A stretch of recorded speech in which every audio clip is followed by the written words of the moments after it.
Okay, hi everyone, and welcome to our webinar today with the Clinician Engineer Hub, bridging the gap between clinical medicine and engineering. And it's great to be back with our webinar series. And our first speaker kicking off for our series this year is Alan Platt. Great to have Alan here with us today.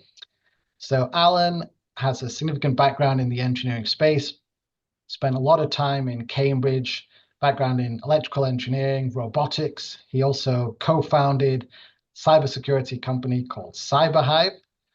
And when he's not doing all that, he is also mentoring the next generation of entrepreneurs and startup companies as part of Cambridge University and the Judge Business School. So it's great to have you here today, Alan. I appreciate how busy you are. No problem. I'm looking forward to it. So for today's webinar, we're going to focus really with the Clinician Engineer Hub on the concept of cybersecurity and cyber attacks. And this is really quite crucial because doctors utilize technology all the time. We have significant volumes of patient data, particularly within the NHS and other healthcare systems. And we have to be cautious with all these data, that this data remains protected and doesn't succumb to any attacks from outside sources. So, Alan, I was thinking as a start, would you be able to introduce yourself to the audience? Absolutely. So, yeah, I mean, as Neil, as you mentioned, I'm co-founder, and until recently, I was CEO of a cybersecurity company called CyberHive. And I've spent many years at CyberHive working with universities, Innovate UK, parts of the UK government, etc., really providing cutting-edge cybersecurity solutions to businesses and governments, particularly at kind of the more serious sensitivity end of things. And I thought we'd come on this webinar because look, we've all seen the headlines about major data breaches in large companies. Absolutely. We've seen recently, just over the last few years, British Airways, Experian, Yahoo, the British Library recently, Currys, dozens of others that have all hit the headlines. And of course, a while ago, we had that infamous WannaCry attack that rather badly impacted the NHS. But interestingly, actually, more recently than that, just a couple of years ago, there was really quite a big attack that badly impacted the Irish Health Service as well. So there's lots of headline hitting stuff around here. And even the US government is not immune. They've been hit recently as well.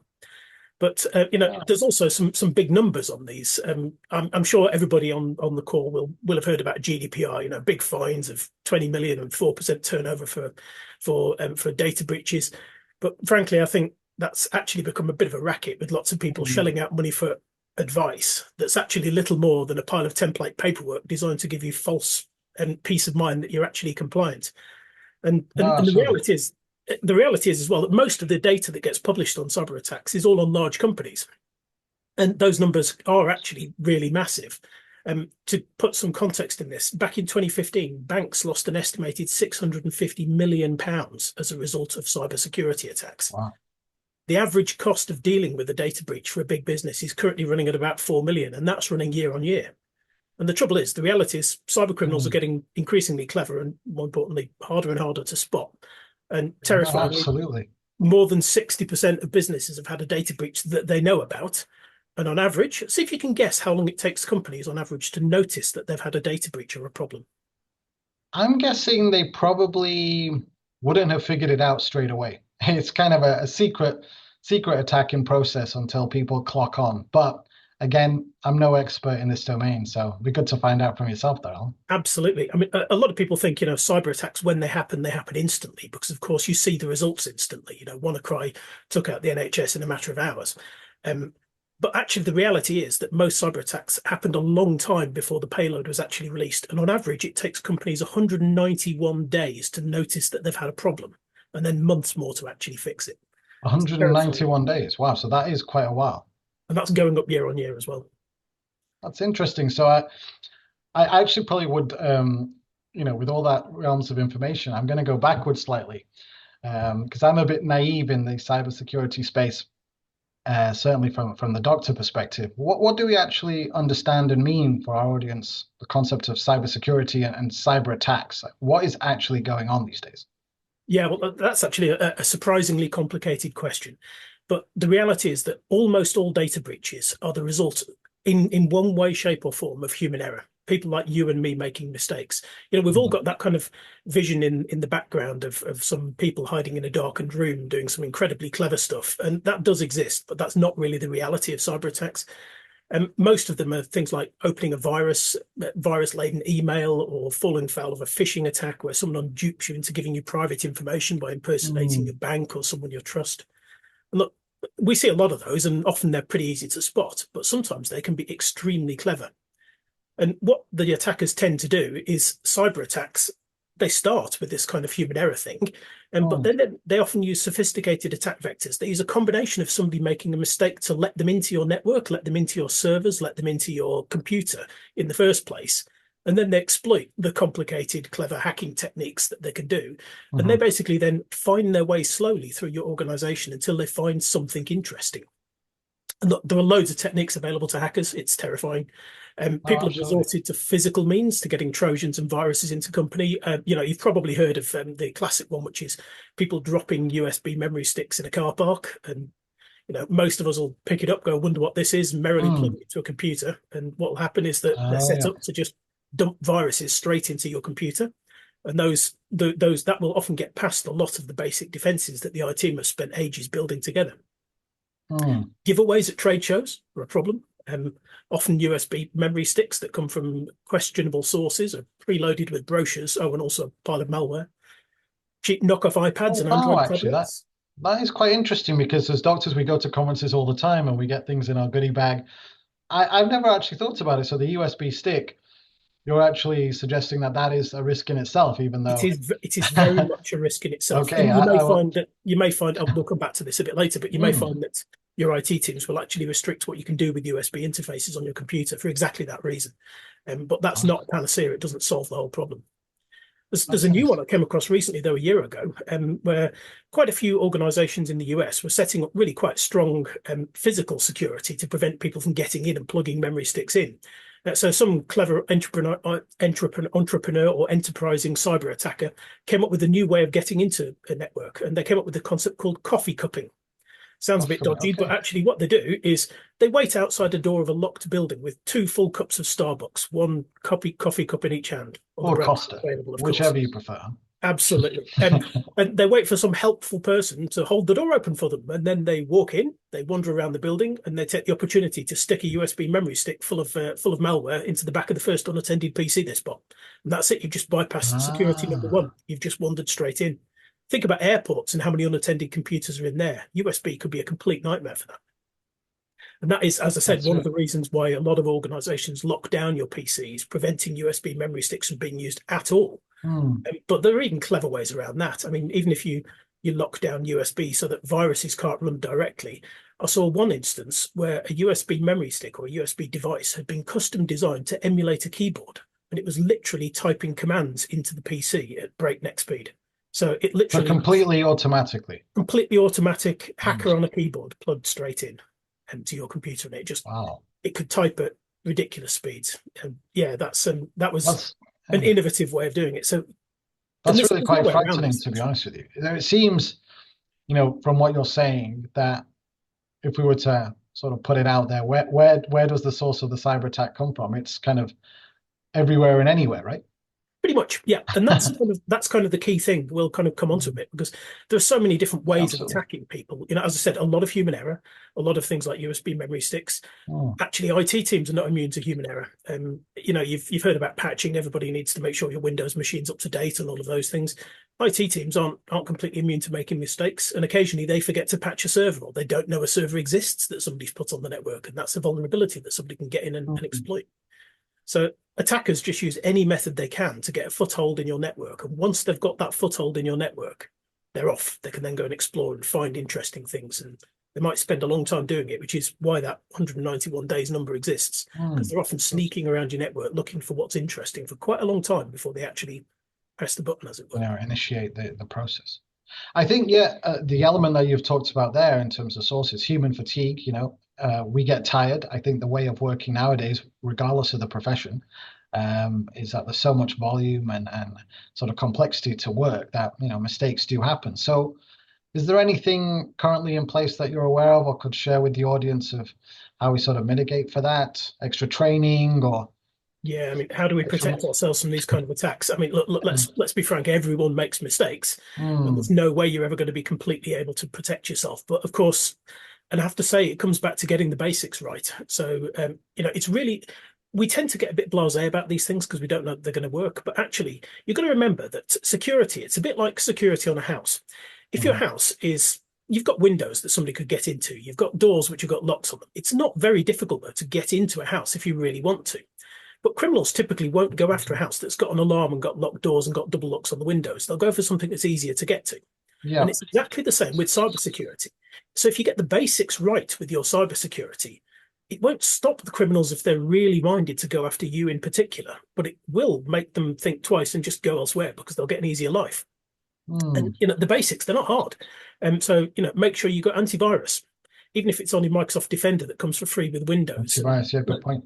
Antivirus is not guaranteed that you're never going to get hacked because it's an arms race and cyber criminals invent 100,000 new viruses a month. It's ridiculous, the number of viruses. 100,000. Okay, yeah, and a lot of those are just derivations of old ones. But the AV companies can't keep up.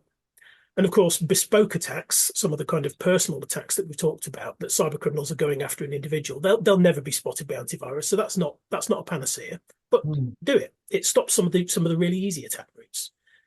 Make sure your passwords are safe and secure. That's really important. And how many people do you know who use passwords that's something like a name with the O's replaced with zeros and the I's replaced with ones?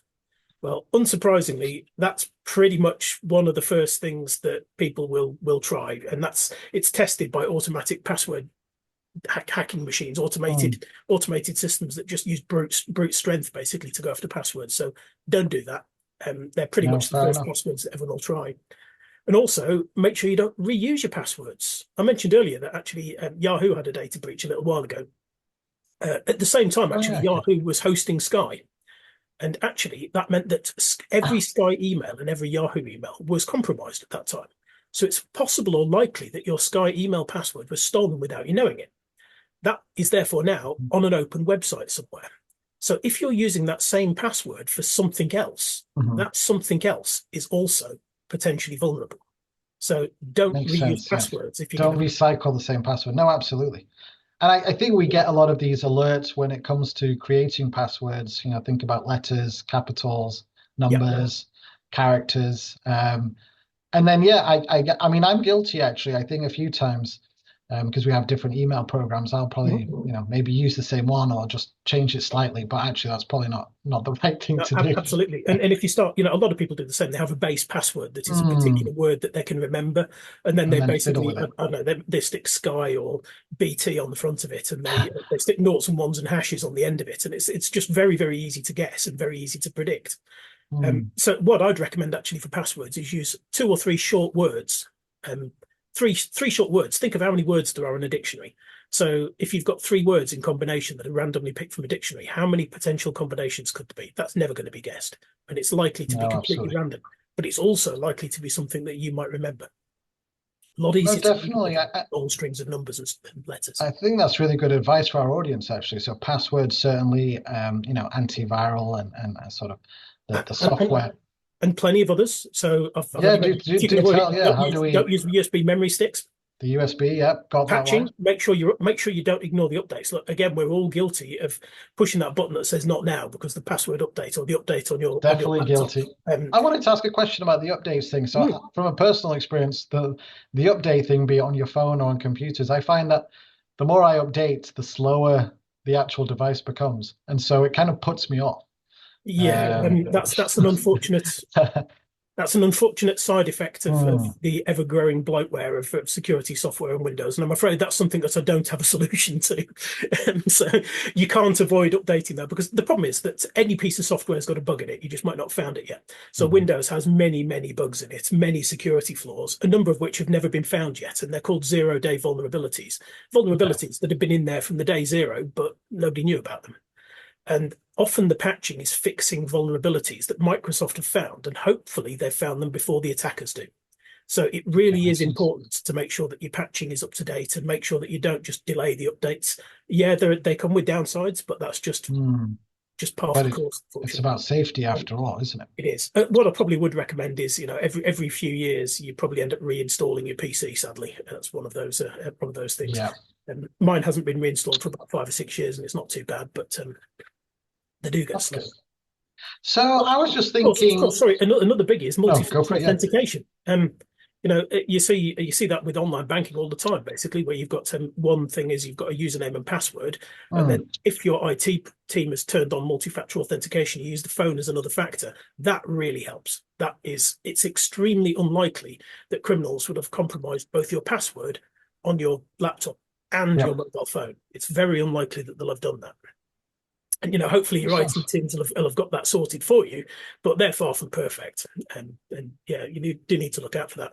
And as I said, don't forget phishing. When you're very busy, it's very Mm. easy to skim read an email, reply, and then realize you just sent confidential information to the wrong person. So Yeah, to the take a wrong minute. group of people. I was just thinking, so we're obviously in this hyper alert phase where cyber attacks are happening, and we're Mhm. getting sort of used to the concepts of cybersecurity from a medical perspective. Obviously, we want to put in protection and steps in place. Do you think we could ever potentially get into a situation in the future where we become a bit too cautious, um, and the whole process becomes very restrictive, maybe? Or what would your thoughts be? Do you ever see that side happening as well? It's actually it's already happening. It's already okay, So fine. actually, and IT in the NHS, I think particularly can be very restrictive, and a lot of big Yeah. businesses it can be very restrictive because actually, from an IT team's perspective, it's most important not only to only give people access to what they actually need to do their job. The worst case scenario, if you think about it from an IT team's perspective, is one person's account is compromised, and that gives an attacker access to everything from health records to finances and to customer records. That kind of access to everything from a single password could be a total disaster.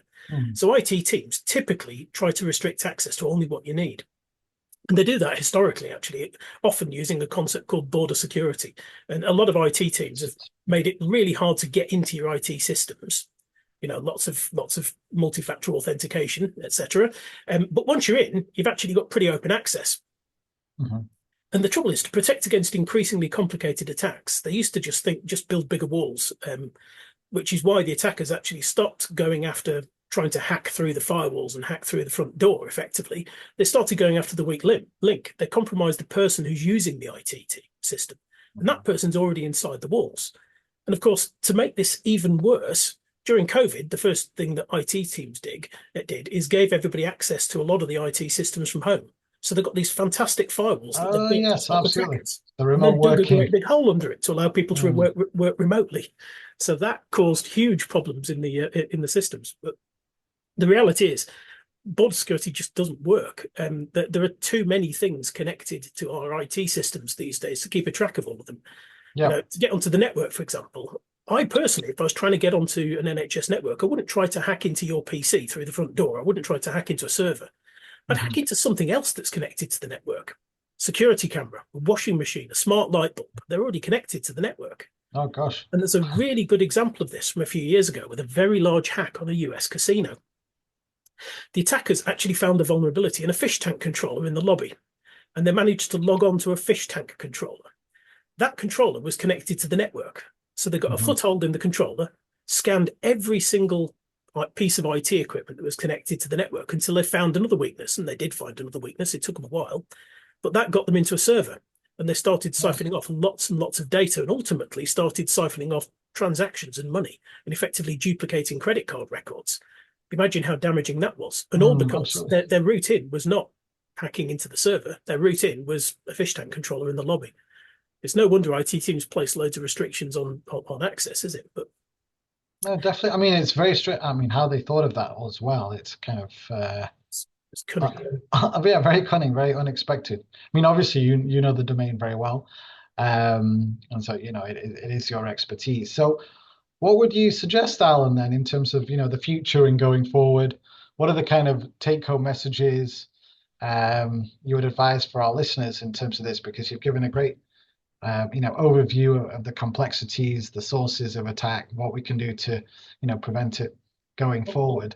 Yeah, and the problem is, what we've got to so far is in many ways it's the worst of all worlds. Mm, IT teams make it really hard to access the systems because you've got to jump through loads of hoops. And that often means that you end up bypassing the security behaviors that they've put in place because they're just annoying, and it means you can't do what you want to. Sometimes systems go down for no apparent reason. And I'll give you a very real example of one of the downsides from my life. I've got a constant problem with with the usability of my email from one of the organizations I work for. Their email policies, they make it impossible for you to copy and paste data off an email. And I find that really annoying. And is that a security measure? It is. It's a security measure. It's designed to stop data leakage out of that organization. Problem is, though, imagine what happens if you receive in an email one of those massive, great, big, long video conference links and you can't copy and paste it elsewhere. Having to type it in manually, it can take me hours to work out what they are. So it becomes a nightmare. So people find ways to work around the restrictions. And I do. I forward the email to one of my other accounts, which doesn't have that restriction on it. Oh, fair enough. And they've not thought of that as something people would do, right? Which is which is a bit short-sighted.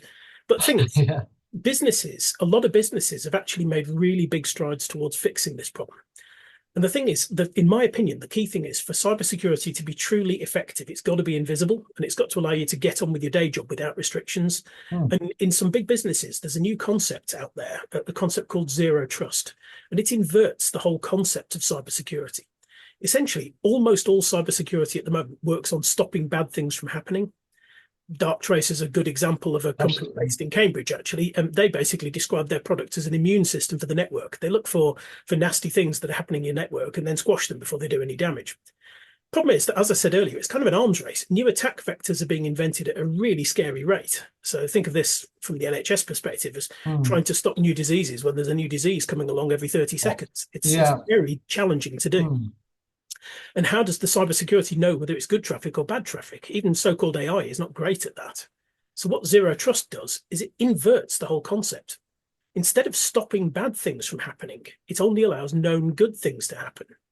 There's a very good example here called zero trust network access.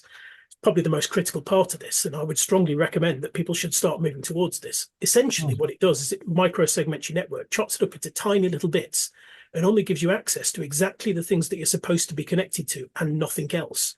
It would immediately stop the fish tank example, because there's no way whatsoever that a fish tank would need to talk to a finance server. So you can prevent those things from happening right from the beginning. And it sounds incredibly complicated, but it isn't. No, and I think this is a domain that we need to understand, because the way the situation is now, it's only going to get worse, which sounds a bit negative, but I think it is happening. We need to understand it. What would your advice be then for listeners if they wanted to develop training, competency, skills in this, particularly doctors that are looking at data crunching, data analytics, developing devices? I mean, they don't want to be in a situation where they make a device or an app and then it's being controlled externally without their permissions. Is there any steps they can take? Can they get in contact with yourself? Absolutely. I'd be more than happy to talk through. Obviously, the details depend on exactly what it is you're trying to do. What I'd recommend is don't reinvent the wheel in terms of cybersecurity. There's companies who've spent decades creating the right cybersecurity tools and products to do this. The zero trust networking I mentioned, the big example out there is a company called Zscaler, and actually it's pretty good, but to be honest, it's pretty complicated.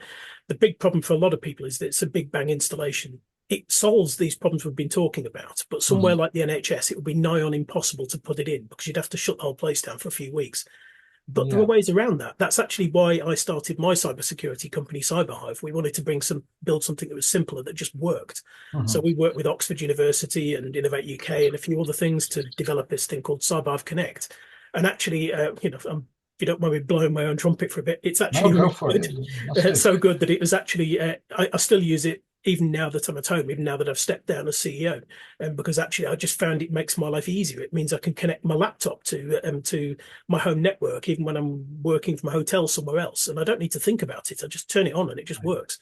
And yet, despite that, the security that it provides, because of that zero trust concepts, that zero trust thinking, means that the security is orders of magnitude better than it would be if I was working in a large organization. So it's a win-win. It really is. No, definitely. That's really fantastic advice. More than happy to talk these things or anything else through and pass you on to the right people. And look, if I can just reiterate as well, certainly go for it. Get the basics right. Mm. Get decent passwords. Make sure that you don't forget those updates. Make sure that you use, wherever possible, multi-factor authentication. Use your phone for logging onto things. Don't use USB memory sticks if you can avoid it. I'm And going to actually, watch out for that one because I'm guilty particularly of yeah, that. they are a problem. And sometimes you've got no choice, because actually sometimes things are not allowed on a network Mm. because they're themselves not secure. So the first thing that you do is you get, CAT scanner, for example, that's running Windows XP. It might be ancient, and you have to use some way to get data on and off it. Mm. People just resort to a USB memory stick, but actually it's a really big hole in the security. Again, you can fix that with zero trust networking. You can fix the problem. I'm not going to pick up USBs from any conferences going forward, that's for sure. Definitely not. Well, thanks so much, Alan. It's been really fascinating. I think our audience members have certainly developed great understanding from today. Really appreciate your time, and so certainly get in contact with Alan. We'll share his details, and we'll end it there. Fantastic. Thanks so much for your time, Alan. Thank you. Thanks, Neil. Perfect. Thanks, everyone, and take care. See you next time. Bye bye.